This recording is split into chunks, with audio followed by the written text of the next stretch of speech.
Hello students, இன்னைக்கு நம்ம பார்க்க போகிறது வந்து a very important class of drugs called anti-psychotics. இதில் வந்து நம்ம பார்க்க போகிறது வந்து Phenothiazines class of drugs. Please note that it is a very popular form of drug. இது not only popular in terms of the prescription but also இது exams நிறைய கேட்குறாங்க. இது வந்து ரொம்ப ஈஸி நியூக்ளியஸ், ஈஸியாக வந்து உங்களுக்கு ஞாபகம் வச்சுக்கலாம். அண்ட் ப்ளஸ் இது வந்து நிறைய டைம்ஸ் எக்ஸாமில் வந்து சின்சிஸ் கேட்பாங்க, ஸ்ட்ரக்சர் ஆக்டிவிட்டி கேட்பாங்க, ஸ்ட்ரக்சர் போல கேட்பாங்க, சோ மெனி திங்ஸ் கேட்பாங்க. Very straightforward thing. சைக்கோசிஸ்ல யூஸ் பண்ணுறாங்க, ஸ்கிசோஃப்ரேனியா யூஸ் பண்ணுறாங்க, ஸ்கிசோஃப்ரேனியா மாதிரி இந்த மாதிரி சைக்கோசிஸ்ல யூஸ் பண்ணுறாங்க. பேசிக்கலாக என்ன ஆகும்னா this phenothiazines are also called tranquilizers. tranquilizers சாந்தம் பண்ணும், உடம்புல ஒரு சாந்தமாக பண்ணி வந்து உங்கள் காம் டவுன் பண்ணிடும். சரியா? இது எப்படி ஆக்ட் பண்றீங்கன்னா இவங்க வந்து பிரெயின்ல T2 dopaminergic receptor பிளாக் பண்றாங்க and they will reduce the dopaminergic activity in the brain. So அதுக்காக என்ன ஆகும்னா ஒரு காம்னஸ் வந்துடும். இந்த சைக்கோசிஸ்னா என்னது? சைக்கோசிஸ்னா சும்மா இல்லாம வந்து எக்ஸஸ் டோபாமினர்ஜிக் ஆக்டிவிட்டி இந்த பிரெயின். அதனால என்ன ஆகும்னா சும்மா இல்லாம எல்லாமோ தாட்ஸ்லாம் போகும், என்னெல்லாமோ இமேஜினேஷன்லாம் வரும், பைத்தியம் மாதிரி எல்லாமோ நடிப்பாங்க.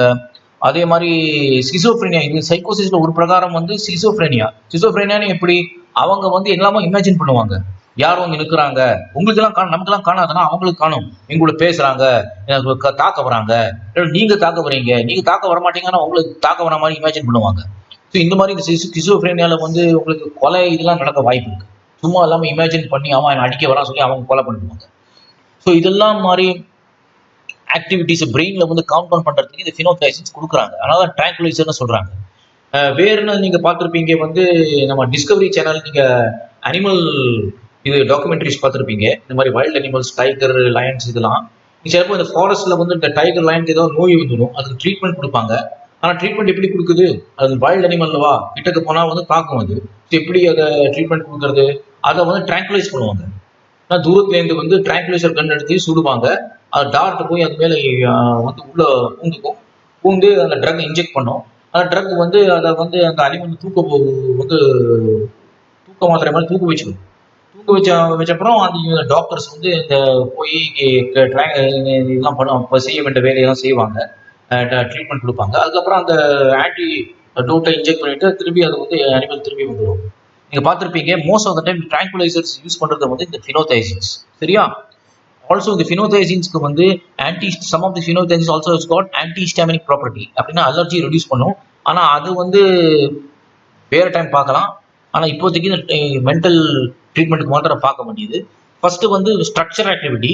ஸ்ட்ரக்சர் ஆக்டிவிட்டி ஒன்ஸ் அகைன் என்ன சொல்றேன்னா it is 3-dimensional fitting of the lock inside the keyhole. சரியா? Optimum fitting. சரியா? அதே மாதிரி ஸ்ட்ரக்சர் ஆக்டிவிட்டியில் எப்போதுமே ஐசோஸ்டெரிசம் வரும். ஐசோஸ்டெரிசம் கான்செப்ட் கிளாரிஃபை பண்ணிக்கிட்டோம்னா நீங்க ஸ்ட்ரக்சர் ஆக்டிவிட்டி ஈஸியாக வந்துடும் உங்களுக்கு. நீங்க பாருங்க, இப்போ ஃபினோதைசின் ரிங் பார்க்க போறோம். அது 3 தலை ராவணம்னா எப்போதுமே சொல்லுவேன், இது very versatile nucleus. 2 benzene ring, thiazine ரிங்கை வந்து ஒட்டிட்டு இருக்கு. தயாசின்னா ring having thia sulphur and azine means nitrogen. 2 side benzene ஒட்டிட்டு இருக்கு. சரியா? அது அப்போ ஒரு 10, அதுக்கு வந்து நம்பரிங் சிஸ்டம் வந்து 1 to 10 மட்டும் போகும். கரெக்டாக நம்பரிங் சிஸ்டம் பாருங்க. அப்புறம் அந்த 10th பொசிஷன்ல வந்து there is a tail, a 3-carbon chain tail with a terminal nitrogen, tertiary nitrogen. So இந்த நியூக்ளியஸ் வந்து ரொம்ப ரொம்ப important for anti psychotic activity. இப்போ அதுக்கு ஸ்ட்ரக்சர் ஆக்டிவிட்டி பார்க்கலாமா? ஃபர்ஸ்ட் ஆஃப் ஆல் வந்து இந்த வந்து நீங்க வந்து அந்த 3 தலை ஹெட்ல வந்து செகண்ட் பொசிஷன்ல வந்து electron withdrawing groups will increase the activity. Anywhere else நீங்க சப்ஸ்டியூட் பண்ணானா ஆக்டிவிட்டி குறைஞ்சிடும், இல்லாட்டி ஆக்டிவிட்டி 0 ஆயிடும். அதே மாதிரி 5th பொசிஷன் சல்ஃபர் வந்து நீங்க ஆக்சிடைஸ் பண்ணானா ஆக்டிவிட்டி கீழே போயிடும். அதே மாதிரி aza substitution of the ring anywhere, for example first position நீங்க கார்பன் எடுத்து நைட்ரஜன் பண்ணானா அந்த பென்சீன் பிரிடின் ரிங் ஆயிடும். அப்போ வந்து பொட்டன்சி இன்க்ரீஸ் ஆகும். சரியா? அதே மாதிரி கார்பன் செயின், அந்த 10th பொசிஷன் கார்பன் செயின் இருக்கு, அது 3 கார்பன் தான் இருக்கணும். 2ஆவும் இருக்க முடியாது, கீழும் போக முடியாது, மேலும் போக முடியாது. சரியா? ஆப்டிமம் ஆக்டிவிட்டிக்கு அது 3 கார்பன் செயினா இருக்கணும். அதே மாதிரி நைட்ரோஜன் அந்த எண்டில் இருக்குல்ல, டெர்சரி நைட்ரோஜன், அது டெர்சரியா தான் இருக்கணும். அது செகண்டரி பிரைமரியா இருக்க முடியாது, குவாட்டர்னரி இருக்க முடியாது. அதே மாதிரி இந்த R1 குரூப் குட் பி மித்தைலுக்கு மேல போனானா அதோட ஆக்டிவிட்டி கீழே போயிடும். அதே மாதிரி மித்தைல வந்து நீங்க ஹைட்ராக்சி குரூப் போடலாம், அசிடாக்சி குரூப் போடலாம். அது பொட்டன்சி இன்க்ரீஸ் பண்ணும். சரியா? டோபாமினர்ஜிக் ரிசெப்டர் D2 பிரெயின்ல வந்து இது பிளாக் பண்றது. இதான் mechanism of action. First drug பார்க்கறது வந்து புரோமசின் ஹைட்ரோகுளோரைடு. இதான் first basic drug with basic nucleus. It is use in the treatment of சைக்கோசிஸ் அண்ட் சிசோப்ரெனியா. ஆனால் இக்காலத்துக்கு இந்த அந்த அளவுக்கு யூஸ் பண்றது இல்லை. யூஸ் பண்றது வந்து குளோர்ப்ரோமசின். குளோர்ப்ரோமசின்னா செகண்ட் பொசிஷன்ல குளோரின் சப்ஸ்டியூஷன் பண்றாங்க. இது ரொம்ப ரொம்ப பாப்புலர் ட்ரக்.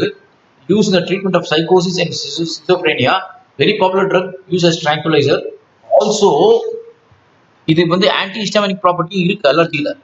ஆனா மேஜரா இதுக்கு தான் யூஸ் பண்றாங்க, tranquilizing ப்ராப்பர்ட்டி. ஓகே, சிந்தசிஸ் பார்த்துக்க ரொம்ப ரொம்ப இம்பார்ட்டன்ட்.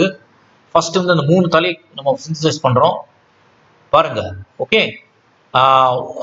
2,4 டைக்ளோரோ நைட்ரோ பென்சீன் எடுத்து, ஓகே, வேற ஒரு சப்ஸ்டிடியூட் பென்சீன் புரோமோதயாசோல், அது கூட வந்து புரோமோதயால், ஓகே, அது கூட வந்து இதை ஃபியூஸ் பண்றாங்க.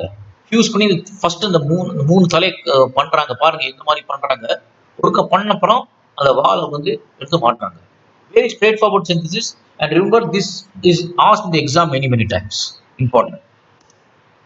இதுக்கு நெக்ஸ்ட் ட்ரக் நம்ம பார்க்க போறது வந்து ட்ரைஃப்ளூப்ரோமசின். Very very simple.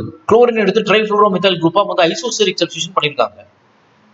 சரியா? அது வந்து இதுவும் வந்து சிசோப்ரெனியாக்கு யூஸ் பண்ணுவாங்க. அப்புறம் இந்த விக்குமே, இந்த நிக்காத விக்கு லிக்கப்ஸ், அதுக்கு யூஸ் பண்றாங்க.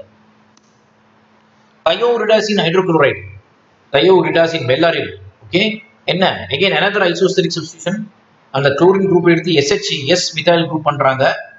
ஆல்சோ கீழே வால்ல வந்து டெர்சியரி நைட்ரஜன் எடுத்து அங்க பைபிரிடின் ரிங் போடுறாங்க. சரியா? பாத்துங்க, நத்திங் எல்ஸ். நல்ல ட்ரக் தான். ஆனா இது பொட்டன்ஷியல் வந்து கார்டியாக் அரித்மியா சைடு எஃபெக்ட் இருக்கு. அதனால அந்த லெவலுக்கு யூஸ் பண்றது. Piperacetazine hydrochloride, also known as Quide. பாத்தீங்களா? அசிடைல் குரூப் போட்டிருக்காங்க அந்த செகண்ட் பொசிஷன்ல. அதே மாதிரி கீழே டெர்சியரி நைட்ரஜன்ல மாடிஃபிகேஷன் பண்ணியிருக்காங்க. It is also very popular drug. Chlorperazine மேலேட், குளோரின் குரூப், ஆனா வால்ல மாறுது. குளோர்ப்ரோமசின் மாதிரியே தான், ஆனா வால் மாறுது. பைபிரிடின் ரிங் போட்டிருக்காங்க வால்ல. Okay, it is used in schizophrenia, anxiety, migraines and nausea. மைக்ரேன்லையும் யூஸ் பண்றாங்க. அதே மாதிரி ட்ரைஃப்ளோபிராசின் சேம் ட்ரக், ஆனா அந்த குளோரின் எடுத்து ட்ரைஃப்ளோரோமெத்தில் குரூப்பா மாற்றிருக்காங்க. அத்தர் ஐசோஸ்டரிக். இது used in psychosis and anxiety, very effective treatment of schizophrenia but has lot of side effects. Okay, so இது நீங்க பாத்துக்குங்க. ஆல்ரைட், இது வெரி வெரி இம்பார்ட்டன்ட்.